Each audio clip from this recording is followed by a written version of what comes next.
Never ignore the warning of a child who has nothing to gain by lying. Those words didn't mean anything to me until the morning a 4-year-old boy saved the most feared man in New York without even understanding what he had done. My name is Grace Carter, and 2 years ago I cleaned floors, polished marble staircases, and quietly disappeared into rooms that people like Damian Romano barely noticed. I wasn't ashamed of honest work. I simply wished life had given my son a little more than shared apartments, overdue utility bills, and babysitters who canceled at the last minute. That Tuesday started before sunrise, the kind of gray Manhattan morning where the sky looked like wet concrete, and every gust of wind carried the promise of rain. Ethan rubbed sleep from his blue eyes as I buckled him into his car seat, apologizing for the 100th time because he had to come with me. His preschool had closed unexpectedly after a burst water pipe flooded half the building, and every person I'd called for help had already left for work. My supervisor at the Romano estate reluctantly agreed to let Ethan stay beside me as long as he remained quiet and never wandered. I promised he would be invisible. Children rarely keep promises they never made. The Romano mansion stood behind black iron gates overlooking the Hudson, elegant without trying too hard, every window reflecting money that stretched back generations. Even after working there for almost 8 months, I still caught myself staring at the limestone walls and perfectly trimmed gardens whenever I arrived. Inside, everything smelled faintly of fresh coffee, polished wood, and expensive candles that probably cost more than my weekly grocery budget. Ethan squeezed my hand while looking around with the same wonder he always had, whispering that the house looked like a castle. I smiled, brushed a strand of blonde hair from his forehead, and reminded him to stay close. He nodded with complete seriousness before becoming fascinated by a grandfather clock nearly twice his height. For the first hour everything went exactly as planned. I dusted shelves in the East Library while Ethan quietly colored dinosaurs at a small service table. The staff barely noticed him. Everyone moved with practiced efficiency because Mr. Romano followed routines the way other people followed calendars. 8:45. Morning briefing. 8:55. Espresso. 9 o'clock. Private meeting in the West office. The schedule never changed. Maybe that was why nobody noticed the smallest details anymore. I was carrying a tray of fresh linen through the main corridor when the head housekeeper suddenly rushed past me. "Grace, bring another coffee to Mr. Romano's office." The first one cooled off. I nodded, picked up the porcelain cup from the silver service cart, and balanced it carefully as Ethan trotted beside me. We reached the office just as Damian Romano accepted the steaming cup from his assistant. He looked exactly like every whispered story I'd ever heard: tailored charcoal suit, calm gray eyes, quiet confidence that made an entire room instinctively lower its voice. He thanked the assistant, lifted the cup toward his lips, and the world seemed perfectly ordinary. Then Ethan slipped free from my hand. My heart stopped before my body did. He took 3 tiny steps forward, pointed directly at the coffee, and shouted with all the fearless certainty only a child could possess. "Check your coffee, sir!" The room fell silent. Someone chuckled awkwardly. I rushed toward my son, my face burning with embarrassment, already forming apologies that would probably cost me my job. But Damian Romano never smiled. The cup stopped less than an inch from his mouth. His eyes shifted from Ethan to the coffee, and for the first time since I had worked inside that mansion, I watched the most powerful man I had ever met become completely, unmistakably still. Nobody moved. Even the antique grandfather clock in the hallway seemed louder than the breathing inside Damian Romano's office. I reached Ethan first, scooping him into my arms so quickly that his little sneakers barely touched the Persian rug. My heart pounded against my ribs as I lowered my voice into the calmest whisper I could manage. "I am so sorry, sir." He did not mean to interrupt. Ethan wrapped his small arms around my neck without taking his eyes off the coffee cup.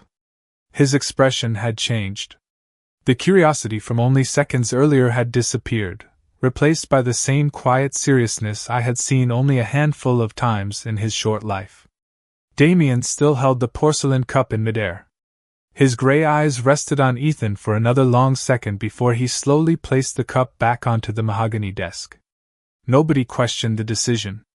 Nobody asked why. His executive assistant looked confused, but the two security men near the doorway exchanged almost invisible glances. "Leave the room," Damien said softly. Nobody argued. Within moments the office emptied except for the four of us. The silence became almost uncomfortable. I tightened my hold on Ethan, wondering whether I should apologize again or simply walk out before making everything worse. Damien finally looked directly at me. "Has your son ever met me before today?" His voice remained calm, almost gentle, which somehow made me even more nervous. "No, sir. Never." "Has anyone spoken to him about me?" "No, sir." He shifted his attention back to Ethan. "Why did you tell me to check my coffee?" Ethan blinked twice, then shrugged his tiny shoulders. "Because it was sad." I frowned in confusion. Damien did not. "Sad?" he repeated. Ethan nodded. "It did not smell happy." Children say strange things every day.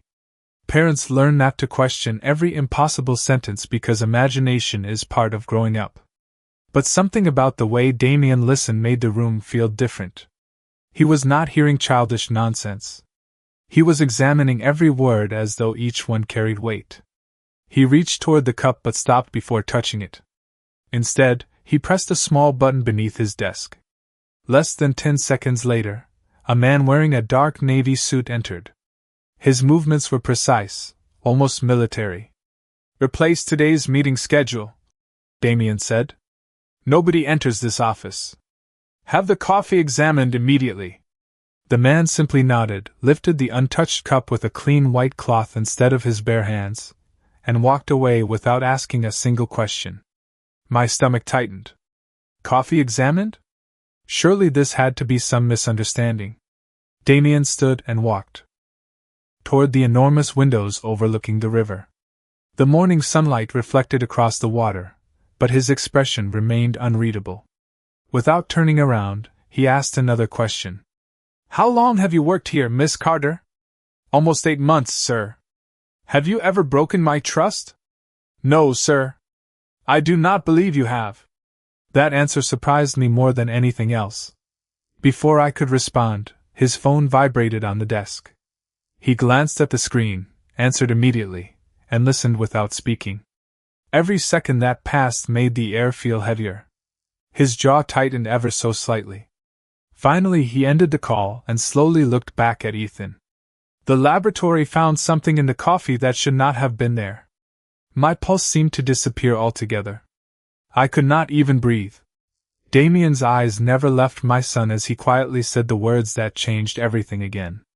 "Someone inside this house expected me to drink it this morning." The words settled over the room like winter air, silent but impossible to escape.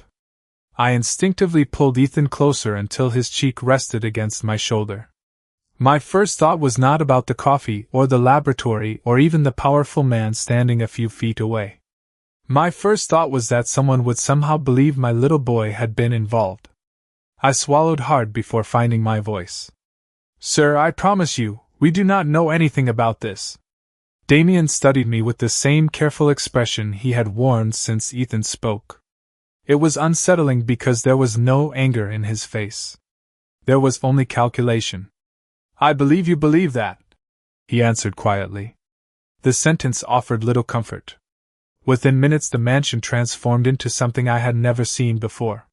Staff members who had spent every morning chatting politely over fresh pastries now walked the hallways without speaking. Security personnel appeared at every entrance. Phones rang behind closed doors.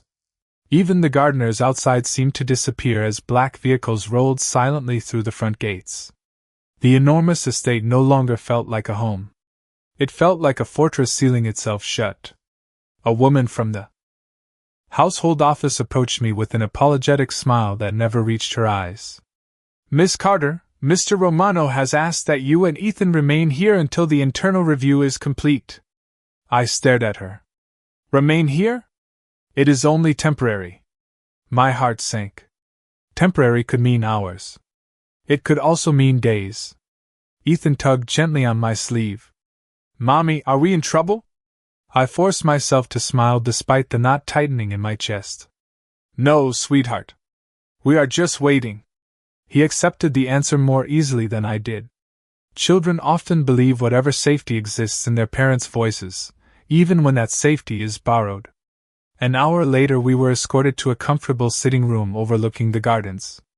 Fresh fruit, bottled water, coloring books, and toys appeared almost immediately, as though someone had prepared the room for children years before. It was thoughtful, but it did not erase the feeling that we were not free to leave. Ethan sat on the carpet drawing with colored pencils while I watched the clock above the fireplace. Every minute felt twice as long as the last. Shortly after noon, Damien entered alone. He had removed his suit jacket, and for the first time he looked less like an untouchable businessman and more like a man carrying invisible weight. He noticed Ethan drawing before looking at me. Has he always been observant? I smiled faintly. Since he learned to talk. He notices things most adults ignore. Damien crouched beside Ethan without saying a word. My son looked up, then returned to his drawing. After another quiet moment, Damien asked, What are you making? Ethan held up the paper. It showed a large coffee cup beside a tiny blue bird sitting on the rim. Damien looked at the picture longer than I expected. Why is there a bird? Ethan answered without hesitation. Because the bird tried to tell everybody, but nobody listened. A chill traveled slowly down my spine. Damien remained perfectly still.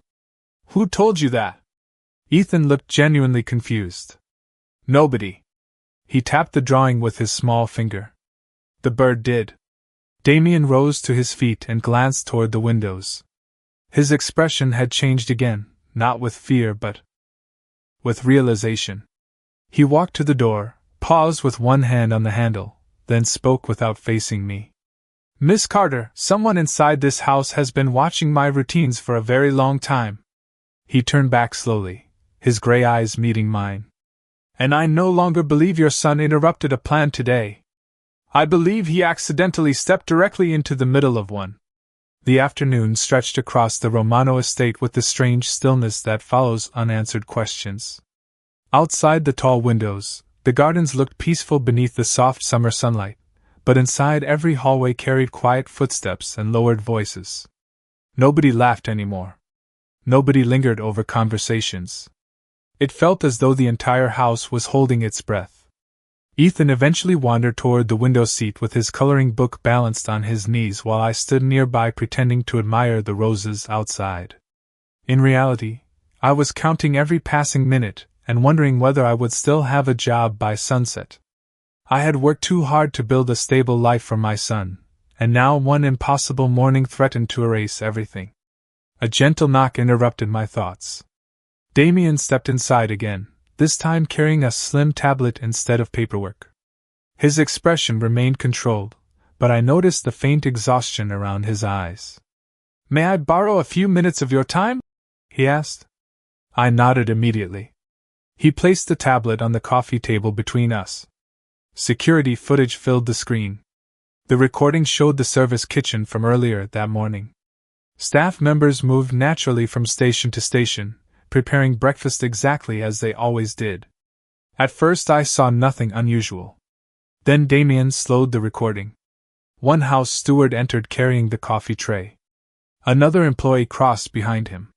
For less than 3 seconds, the first steward stepped away to answer a ringing phone mounted on the wall. During those 3 seconds, the second employee reached toward the tray. One smooth movement. One quick exchange between 2 identical porcelain cups.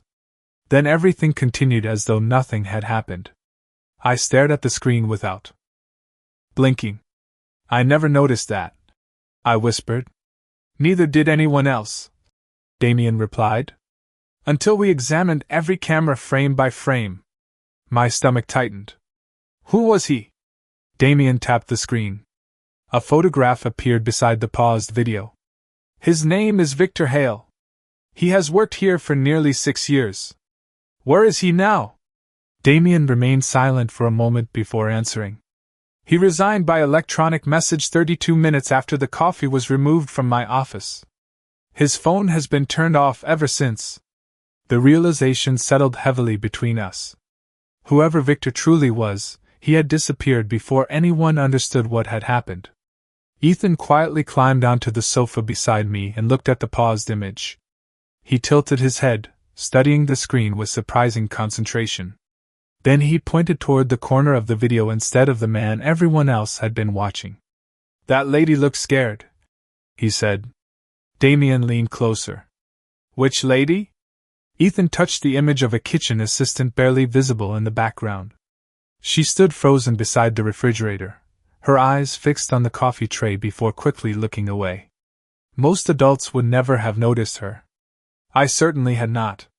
Damien enlarged the corner of the recording. The woman's face became clearer. She was not frightened of the camera. She was frightened of what she had just witnessed. Damien's expression changed instantly. "Find her," he said quietly into the phone he had already raised. Immediately. Less than 5 minutes later, one of his senior staff returned with difficult news. The kitchen assistant had not reported back after lunch. Her locker remained untouched, but her employee badge had been left neatly on the shelf inside. Damien slowly lowered the phone and looked at Ethan again. There was no disbelief left in his eyes now. Only respect. "Your son does not simply notice details," he said softly. "He notices the people everyone else forgets to watch." That evening the mansion no longer felt like a workplace. It felt like an island cut off from the rest of New York.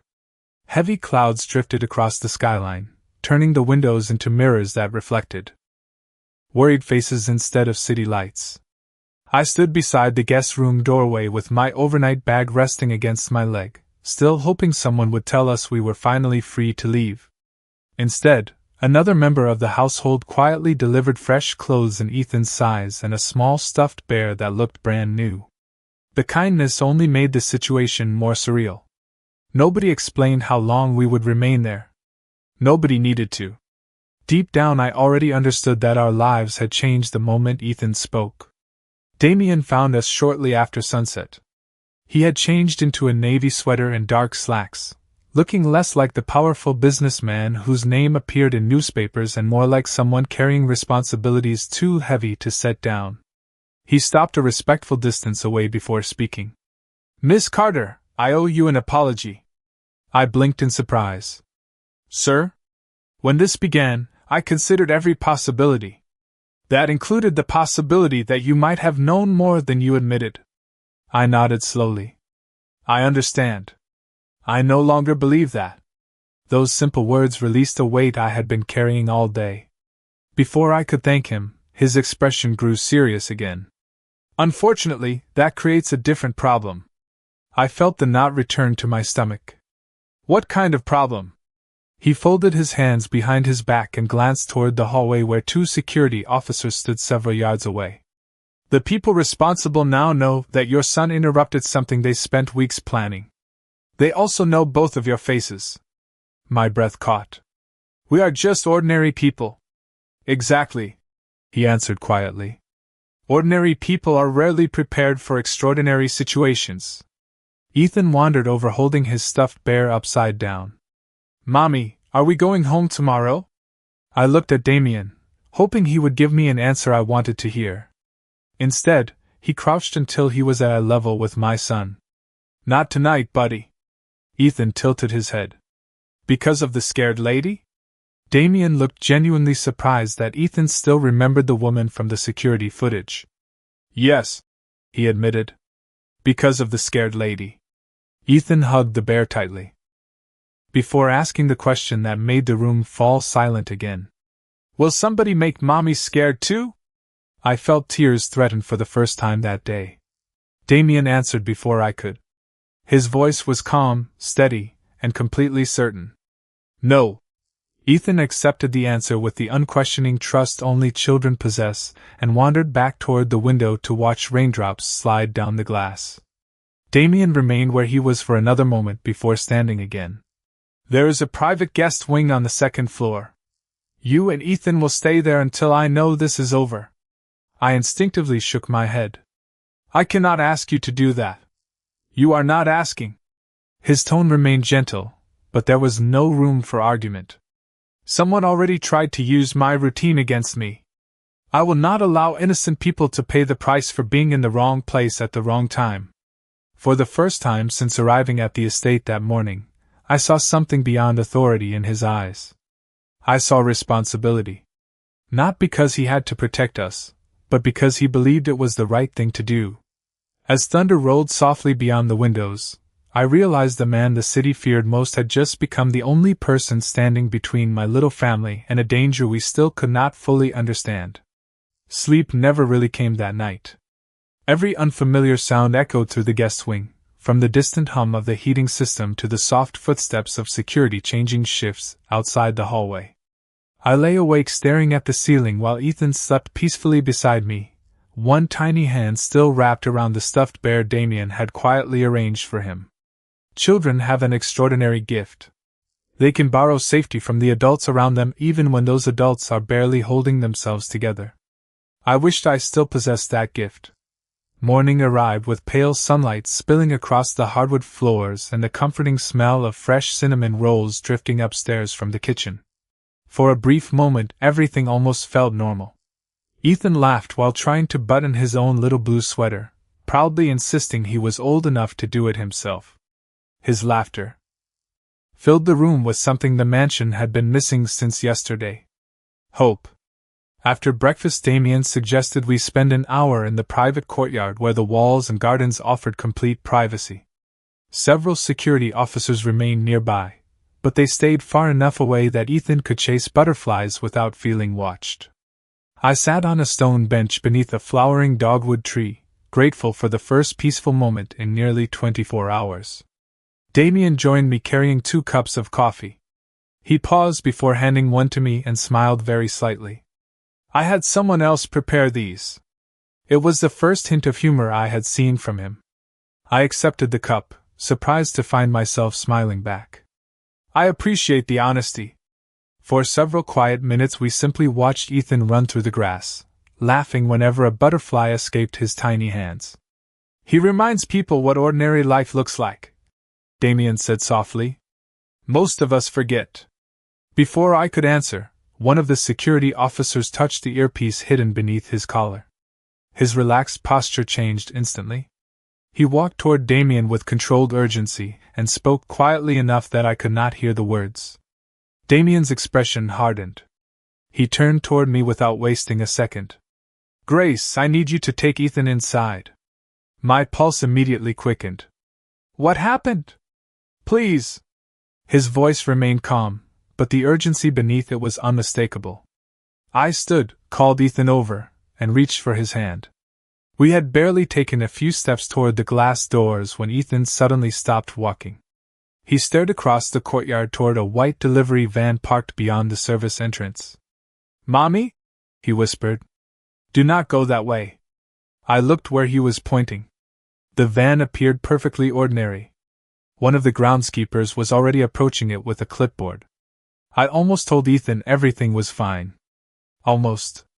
Then I noticed Damien following my son's gaze instead of dismissing it. He raised one hand. The groundskeeper froze immediately. Another security officer changed direction and carefully approached the vehicle while speaking into his radio. Nobody rushed. Nobody panicked. They simply became far more careful. Minutes later the officer returned, speaking quietly to Damien before handing him a small electronic device wrapped inside a protective evidence bag. I could not hear the details, but I saw enough. The object had been hidden beneath the driver's seat where nobody would have noticed it during an ordinary delivery. Damien slipped the evidence bag into his jacket and walked back toward us. He looked at Ethan with something deeper than gratitude now. It was trust. You have very good instincts, buddy, he said. Ethan shrugged as though the whole thing had been obvious. The van felt wrong. Damien slowly nodded before meeting my eyes. Twice in 2 days your son has noticed what trained professionals almost overlooked. He glanced toward the estate beyond the courtyard walls, his voice dropping into a thoughtful whisper. Which means whoever is behind this is becoming impatient, and that usually means they are about to make a mistake. By late afternoon, the rain had finally stopped, leaving the garden sparkling beneath golden sunlight that made everything appear calmer than it truly was. The Romano estate had settled into an uneasy rhythm. Security remained visible but less obvious, staff members returned to their routines, and conversations slowly resumed in quiet voices. Anyone arriving from outside might have believed the crisis had passed. I almost convinced myself of the same thing. Damien invited Ethan and me to join him for an early dinner in a smaller family dining room instead of the enormous formal hall. The gesture surprised me. The table was simple, set for only 3 people, with warm bread, roasted vegetables, grilled chicken, and fresh lemonade for Ethan. For the first time since we had arrived, nobody discussed investigations or security reports. Damien asked Ethan about dinosaurs. Ethan responded with enthusiastic explanations that somehow connected every dinosaur to construction trucks. I laughed harder than I had in weeks, and even Damien's usually reserved expression softened into a genuine smile.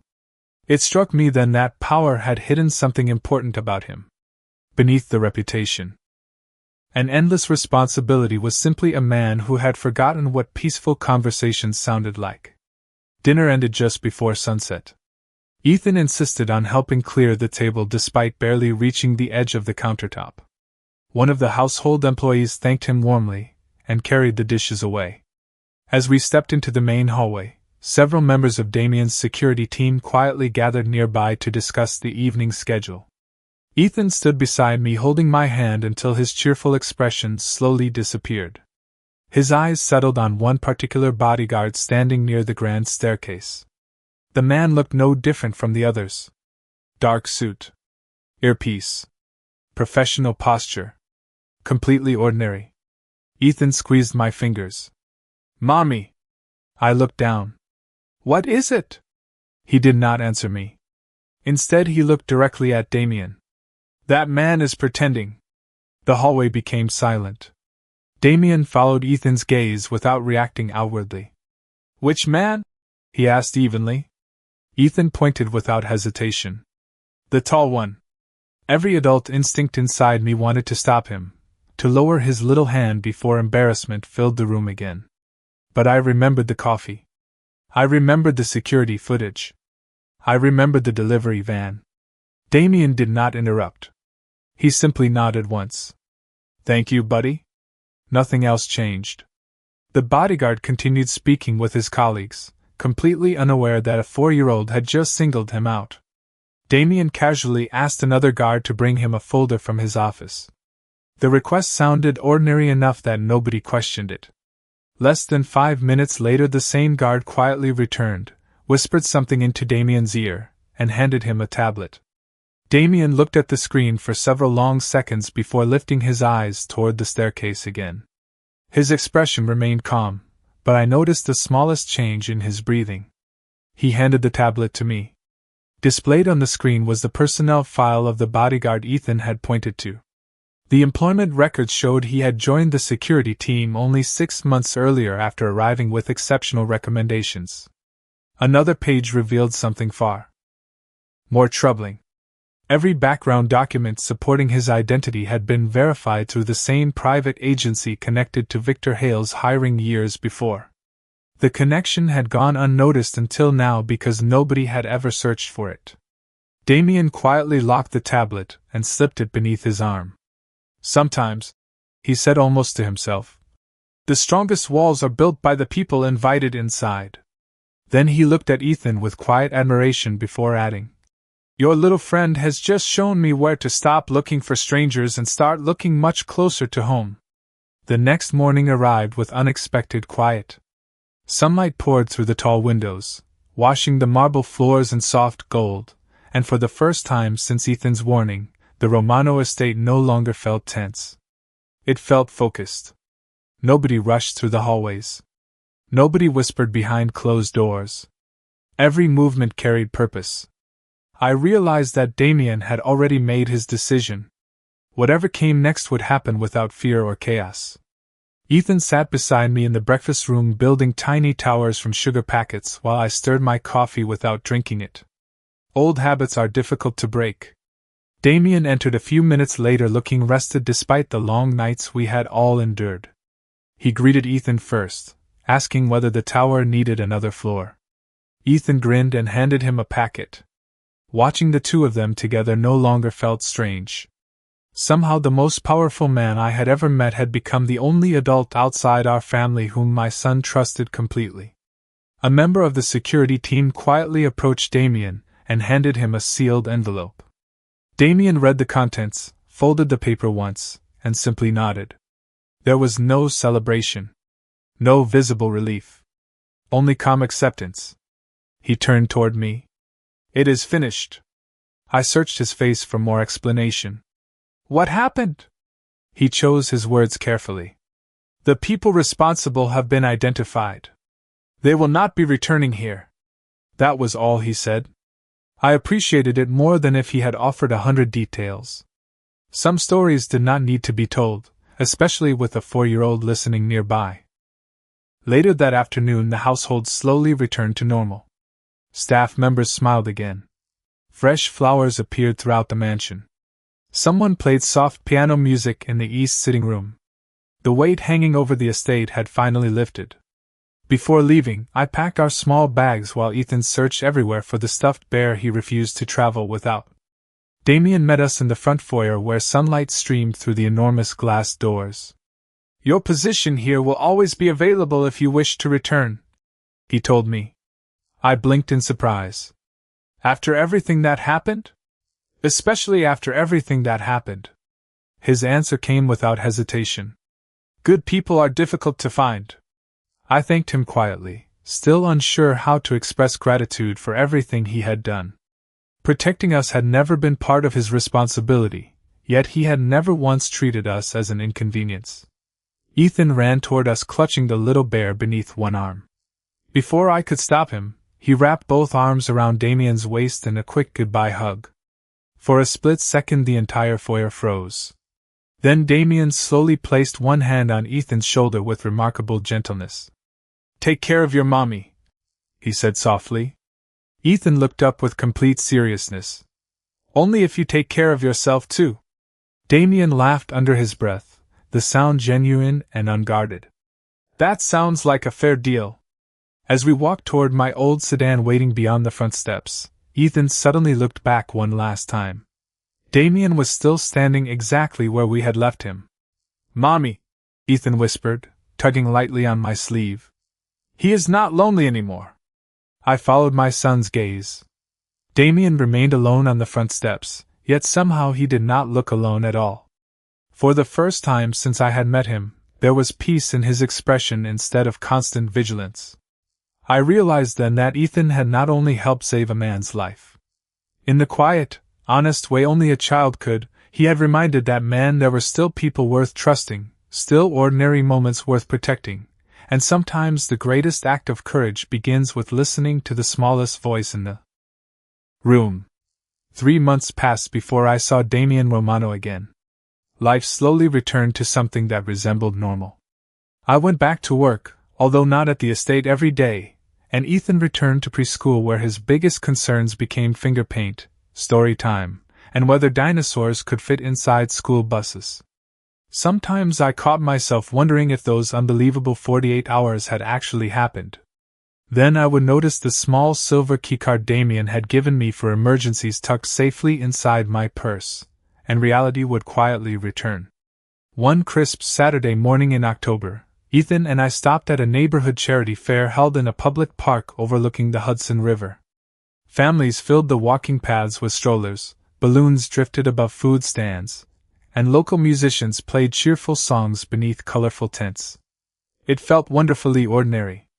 Ethan ran ahead toward a table where volunteers were giving away free children's books while I followed carrying 2 cups of hot chocolate. As I reached the fountain in the center of the park, I noticed several black vehicles parked discreetly along the curb. People barely paid attention to them, but I recognized the quiet efficiency immediately. Moments later Damien stepped out wearing a simple charcoal coat instead of an expensive business suit. Without the walls of his estate surrounding him, he looked surprisingly approachable. He smiled when he spotted Ethan. "Buddy," he called warmly.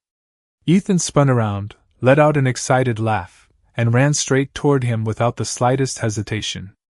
Damien knelt to meet him halfway, accepting an enthusiastic hug as though it were the most natural thing in the world. "I have something for you," Damien said, reaching into a paper gift bag. Inside was a beautifully illustrated book about birds native to North America. Ethan's eyes widened. "Because birds tell people things," he said proudly. Damien chuckled. "Exactly." Ethan immediately opened the first page and began flipping through colorful illustrations while explaining which birds he thought looked friendliest. I stood nearby watching the scene unfold, still amazed by how easily these two understood each other despite living in completely different worlds. After a few minutes, Ethan wandered toward a nearby bench to show another little boy his new book. Damien and I remained beside the fountain as autumn leaves drifted across the water. "How has he been?" Damien asked quietly. "Happy," I answered with a smile. "Mostly because life finally feels ordinary again." Damien nodded slowly. "Ordinary is more valuable than people realize." I looked at him for a moment before asking the question that had stayed with me for months. "Why did you trust Ethan so quickly?" He watched his reflection ripple across the fountain before answering. "Because adults usually explain what they want you to hear. Children simply tell you what they see." Either of us spoke for several seconds. The silence felt comfortable instead of awkward. Across the park, Ethan suddenly waved both arms. "Mr. Romano!" he shouted with all the enthusiasm in the world. "Come drink hot chocolate with us." People nearby smiled at the sound of a child's cheerful invitation, unaware of everything hidden behind those simple words. Damien glanced at me as though asking permission. I laughed softly. "I think that was a direct order." "Then I should probably listen," he replied. We sat together at a small picnic table while Ethan carefully divided marshmallows between our cups to make sure everyone received exactly the same amount. Damien lifted his drink, paused for a brief second, and looked at Ethan with a smile that carried quiet gratitude instead of fear. "I still check my coffee," he admitted. Ethan giggled. "That is okay. I still check yours too." We all laughed together, and for the first time I realized the greatest miracle had never been that my little boy noticed what everyone else missed. The real miracle was that one honest sentence from a child had reminded three very different people that trust is not built through power, wealth, or fear. It is built by choosing to listen when the smallest voice quietly asks you to stop, look closer, and care.